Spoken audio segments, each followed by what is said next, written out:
Saya terilhami juga Israel yang hilang setelah diambil oleh Palestina dengan 30 orang saja.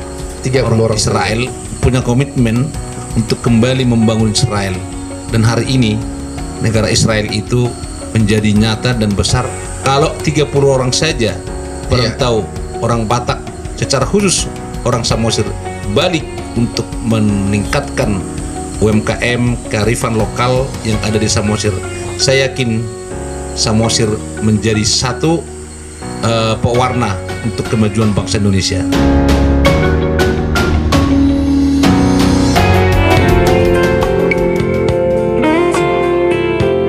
Iya, ini satu lagu khusus hasil karya Bapak Oben Gultom. Judul lagu Huta Sitamiang Lagundi.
Jongjong rumah doa imatupaku siluaku tutuhani mandok mulate doa di basa-basani Tuhan ala di basa-basani Tuhan ma iban naboi hupa jongjong rumah doa tora di damang dai tua mono taruli ngolumi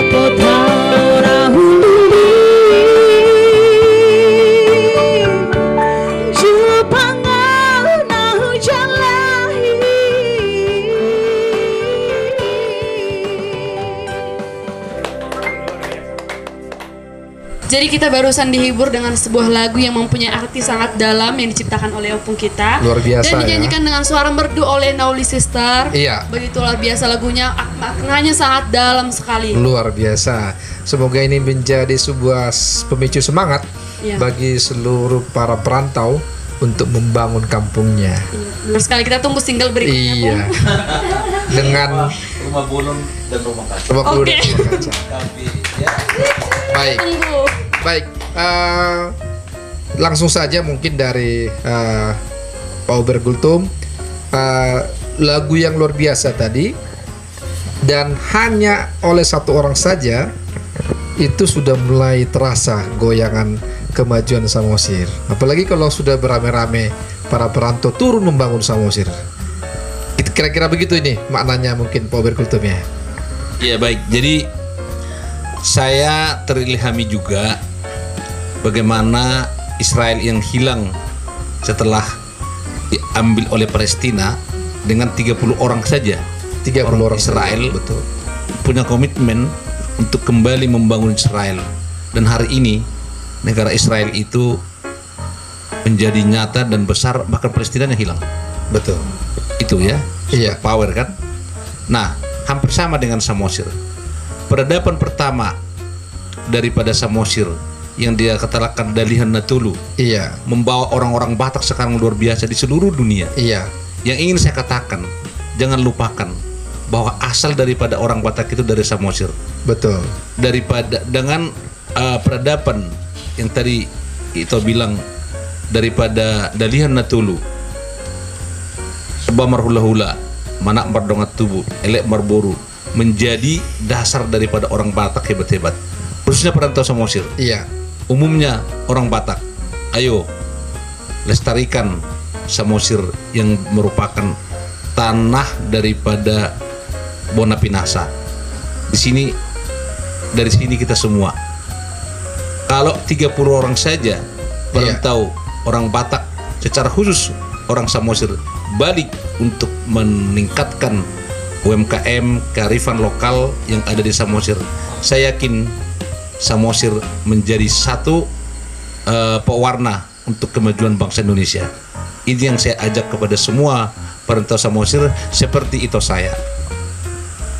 Pulang dari Medan, melestarikan lagi kearifan lokal di sini. Betul. Di mana beliau menunjukkan satu kemajuan setelah generasi pertama melakukan rumah bolon, peradaban orang Batak pertama. Kemudian keturunan berikutnya membuat namanya rumah kaca yang menjadi sejarah, dan saat ini gimana kita berada sangat artistik ya. Kita berada sederhana tapi semuanya nyaman di kafe daripada rumah kaca yang ada di Simanindo. Untuk semua daripada orang-orang Samosir, termasuklah saya, seorang alumni ITB dari Pertambangan, pulang menjadi inspirasi bagi anak-anak muda Samosir kembali jadi kepala desa, tetapi bisa menginisiasi daripada paradigma anak-anak muda yang saat ini dengan digitalisasi daripada beliau, sehingga apa yang menjadi produk Samosir yang di mana dikatakan di sini dalam media sosial ini apa namanya? Forum jual beli Samosir. Ayo buka. Iya. Ini adalah inisiatornya programming digital dari saudara saya itu Raja Simarmata, kepala desa si Lubah Suhi yang sangat saya kira viral sekali. Kepala desa lulusan ITB. Ternyata betul. Jadi lulusan ITB itu punya peluang baru menjadi kepala desa di Samosir. Iya. Kira-kira begitu. Ajakan saya kepada seluruh perantau daripada orang Batak umumnya dan orang Batak Samosir secara khusus. Baik, luar biasa. Nah, mungkin closing statement dari Adinda Raja Simarmata. Kalau saya lebih sepakat ke lagu tadi itu ajakan buat semua orang. Saya kira bukan hanya untuk dari Stamiang ya, Bang ya. Itu hanya contoh dari Stamiang bisa bikin begitu, dari kampung yang lain bagaimana? Ini pertanyaan buat kita semua. Jadi kalau dalam prinsip orang Batak itu, Natutua pernah bilang ke saya, ada prinsipnya kalau melakukan sesuatu di kampung itu ada 3G yang dilakukan. Yang pertama itu, kalau terjadi sesuatu di kampung, ya pertama itu kita lakukan atau kita berikan namanya gugu. Tahu gugu? Iya. Tanya gugu. Kekuatan kita ya. Kita kasihlah sumbangsih kita. Kalau kita tak punya apa yang diberikan, kita kasih yang namanya gogo. Kita kasih tenaga kita. Tapi kalau kita tak bisa kasih gugu, tak bisa kita kasih gogo, tak pula kita bisa bikin guga. Kira-kira begitu, kira-kira. Jadi ajakan dari lagu itu sungguh luar biasa. Saya kira itu bisa jadi kesimpulan kita malam ini. Ya, pesan-pesan untuk membangun Samosir ini kita sebarluaskan. Terima kasih. Istilahnya kalau tidak bisa membantu, diam juga membantu ya. Daripada menggugai. Jadi promosi juga untuk saya. Iya.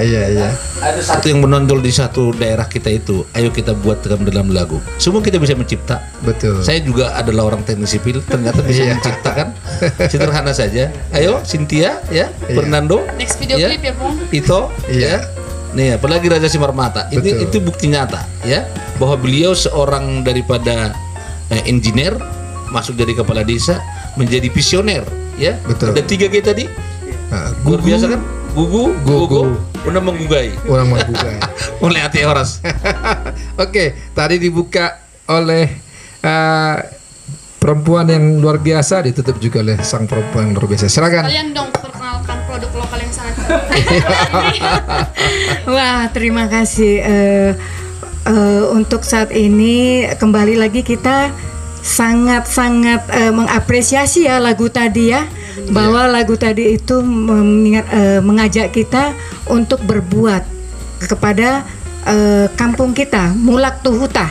Ya, kalau dulu Marsipature Hutanabe. Iya. Ya, jadi seperti saya yang dulunya di stay di Medan, and kemudian 2017 kita kembali kemari dan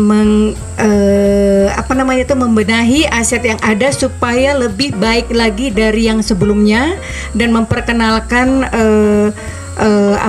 ekonomi kreatif juga di sini, di tempat ini, di mana kami juga setiap melakukan kegiatan kita menampilkan kuliner Batak, misalnya mie gomak. Ya, kita juga udah ada syuting ya dari Astro Malaysia. Kita mempraktekkan kuliner, cara memasaknya, bahannya. Saya dan kakak saya Riris Boru Hasibuan, kami berdua mengolah itu untuk TV Astro Malaysia. And setiap kegiatan yang ada di sini kami juga menampilkan lapet. Itak ya, itak itu lapet, itak seperti itu. Lalu saya membuat masker dari bahan ulos, topi bahan ulos juga. Topi dengan bahan ulos bandana, juga bandana seperti ini, dan masker dan puji Tuhan pada masa pandemik sangat banyak peminatnya. Jualnya juga online ya? Ya, jualnya online. Jadi mereka pada banyak dari luar kota yang meminta saya untuk membuat topi, masker dari ulos, dari tenun. Nah, itulah yang saya lakukan untuk mengatasi pandemik. Jadi dengan adanya pertemuan kita malam ini, itu membuat semangat daripada kami sendiri untuk lebih berbuat yang lebih baik lagi, berkarya lagi, berinovasi lagi, dan kepada anak muda ya, milenial. Salah satu contoh ini adik kami Raja Simarmata mau pulang ke kampung, dan ayo kita mari bekerja sama-sama membangun, dan kita pasti bisa jika bergandengan tangan. Samosir pasti bisa. Oh, Samosir pasti bisa. Baik. Sepertinya Samosir itu udah siap untuk prawisata pasca pandemi. Amin. Ya. Luar biasa. Baik. Pak Ober, tadi saya tanya juga. Apa ini Pak Ober, saran pada anak-anak muda yang mungkin saat ini bisa dibilang jatuh tapi tidak tergeletak untuk bangkit kembali walaupun masa pandemi ini sangat keras menghantam perekonomian? Nah, jadi dalam istilah keren manajemennya itu, kebetulan yang sebelah saya ini adalah dari ITB juga. Iya. Kan ada namanya SWOT ya. Iya. Tantangan, hambatan, peluang, potensi kita. Yang paling utama, bagaimana anak-anak muda bangkit dari tantangan, hambatan dijadikan peluang. Iya. Salah satu contoh, ya. Saya kira ini bagus ini. Bahwa di zaman pandemi seperti ini, saya kan sebetulnya di bidang infrastruktur ya. Iya. Tapi saya sekarang banyak menggeluti di bidang kuliner. Suka makan jadinya. Suka makan. Dan saya buat sendiri, ya. Susah. Zaman puasa seperti ini, duel di mana orang mau buka puasa, itu ya, antar ke sana minimal dapat 200.000 sehari. Dengan satu orang pekerja, tahjil ya? Tahjil. Oke. Yang kedua ya, yang sangat gampang kita lihat itu, bagaimana kita sekarang ya, GoFood ya, GoFood. Masakan nasi goreng andaliman. Tinggal buat di Facebook ataupun di apalagi digunakan Cynthia gitu kan. Ya, udah tinggal pesan. Jadi tadi yang disampaikan oleh beliau ini, bagaimana kreativitas kita timbul. Dan bersyukur ya, di zaman digital seperti ini adalah zamannya milenial yang sudah beruntung karena dia punya peluang untuk memainkan digitalisasi dalam rangka mendapatkan sesuatu. Contoh ya, bagaimana ya Tokopedia tidak punya apa-apa, ya, tapi menjual apa-apa. Betul. Ya enggak? Dia hanya punya platform itu aja. Iya kan? Saya kira ini untuk anak muda Samosir, terutama kepada saya, kalau ada perjanjian terhadap Kementerian Tenaga Kerja, dan nanti saya sarankan juga untuk Fantas, untuk bagaimana sekarang melatih anak muda ini membuat satu program daripada digitalisasi dan implementasi daripada program itu. Saya kira Samosir surganya, apapun yang bisa dijual. Dan antik-antik ya, semua antik-antik. Ada ulos, ada wine mango, ada kopi Samosir, kemudian banyak lagi ya. Oleh karena itu saya kira anak muda, ayo mari, jangan hanyut dengan adanya pandemi ini. Jangan menyerah. Bahkan harus mempunyai jadi peluang. Betul. Kira itu ya. Baik. Luar biasa. Luar biasa. Sangat membangun juga jawaban dari Bapak Pendikbud. Nah, demikian tadi sahabat Green, kita sudah merenung bersama orang-orang hebat, perempuan tangguh, yaitu Inang Buru Sinambela, dengan juga Pak Ober Gultum, pemerhati Samosir ya, dan juga kepala desa kita orang muda tamatan ITB. Jadi kedepannya melanjutlah ke ITB supaya bisa lulus kepala desa. Baik, Cynthia, tidak terasa sudah lebih dari 2 jam ya. Kita berbincang dengan orang hebat ini ya. Dan semoga ini bisa menjadi inspirasi bagi orang-orang yang menontonnya ya. Saya sendiri juga dapat ilmu yang banyak. Dapat ilmu dan dapat banda gratis ya. Oh gitu. Baik, bagi sahabat Green, tetap semangat, tetap kerja dan jangan pernah menyerah. Boleh jatuh tapi jangan sampai tergeletak. Bangkit lagi. Pandemi ini bukan persoalan, tapi pandemi adalah sebuah tantangan untuk kita mencari cara yang lain. Iya, karena kata orang bijak, banyak jalan ke Roma. Kalau satu jalan tidak dapat, cari jalan yang lain. Kalau kata Jokowi, kerja. Yang penting kreatif. Tapi ingat, kita survive dari pandemi, tetapi kita harus survive juga dalam kesehatan kita. Tetap jaga kesehatan. 3M. Rajin memakai masker, mencuci tangan, dan menjaga jarak. Terima kasih, saya Fernando Stanggang untuk Green Berita TV dan Cynthia Sida Butar. Horas.